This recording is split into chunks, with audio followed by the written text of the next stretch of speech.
Welcome back, folks, to Baseball History 9 Cards. I am none other than your host, Andy. This channel is for sports fans of unique and bizarre stories. You're not going to see these stories on SportsCenter. Some of them you got to read in a dusty old book. Without further delay, this is episode 11, Baseball Legends. First up is Tom Seaver. He was one of the best pitchers of all time. Tom Terrific, as they called him. He had a blistering fastball as well as a heart-stopping curveball with a vicious slider. Reggie Jackson said, "Blind people come to the park just to listen to him pitch." Seaver said, "There are two ways to pitch, to the batter's weakness or to your strength. I'd say that 98% of the time I pitch to my strength." He was tough, military tough. He was even an ex-Marine. And one of his former managers, Gil Hodges, was also a former Marine. Seaver said, "You didn't want to go into his office because you didn't know if he'd come out alive or with broken bones." I can joke about that now, but I was thinking, my God, I hope he doesn't break my neck. Two of his heroes were Henry Aaron and Sandy Koufax. The first time he got to face Aaron was in '67. When Aaron came up to bat, Seaver had to turn away from the plate and look out to the outfield just to compose himself. In New York City, before the sun rose the day he got his 300th win, at 5:30 in the morning, a flying bat woke him up. He grabbed a broom and started swinging at it until it took off. Later on, before the game started at Yankee Stadium, Rickey Henderson sent over a ball to get signed. Star recognizes star. And for the game, a complete game win for number 300. Stars shine the brightest when the lights are on. Next up is Billy Herman, a Hall of Fame infielder from the 30s and 40s. When he was first called up to the big leagues, it was with the Cubbies in 1931. He said, "Breaking in was rougher back in those days. The veterans resented you because you were after their jobs, and the coaches ignored you unless you made a mistake." But it was even harder for Billy, because he was managed by the great Rogers Hornsby. Billy said, "You couldn't smoke, have a soft drink, or eat a sandwich in the clubhouse. No kidding around, no joking or laughing. When you walked in the clubhouse, you put your uniform on and got ready to play. That was it.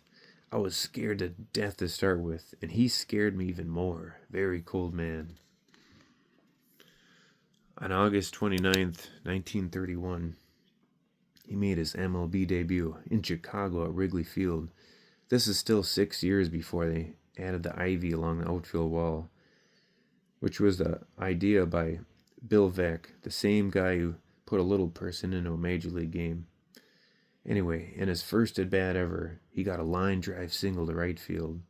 In his next at-bat of the game, he fouled off a pitch so hard that it ricocheted back at him, hitting him on the back of the head, knocking him out cold. He even had to get carried off the field on a stretcher. Last is Rollie Fingers, one of the greatest closers of all time. He's most known for his curled mustache. When he was a kid, one day his dad came home from work and told his family they were moving from Ohio to California. But they didn't have any money for hotels, so they had to sleep on the side of the road in sleeping bags. On opening day for his Double-A team, the Birmingham A's, he got creamed by a comebacker to the mound, hitting him on the right side of the face, shattered cheekbone, broken jaw, knocking out several teeth. For days he couldn't see out of his right eye, mouth wired shut, and plus he was allergic to the medicine and he kept vomiting. He was hospitalized for 9 whole days. He went from 205 pounds to 168. Plus, the game was less than 2 weeks after he married his high school sweetheart. Real early in his big league career, he was still a starting pitcher. Former teammate Joe Rudy said, "He was one of those kids that was so nervous. If he knew he was going to start, by the time the game started, he had wound himself into such a frenzy that he would almost throw up. As a starter, he struggled, and waiting for his next start caused him to lose sleep. As a closer, you never know when you were going to pitch, so he had nothing to lose. He had nothing to worry about." He started growing his wax-curled mustache because the A's had a no facial rule, and on the first day of training camp in 1972, Reggie Jackson showed up with a beard. A's owner Charlie Finley decided to offer $300 to any player that could grow a mustache as part of a promotion for opening day. For Rollie, it ended up being his trademark. The A's owner was so cheap that he was the only baseball owner not to put diamonds in their World Series ring that they won.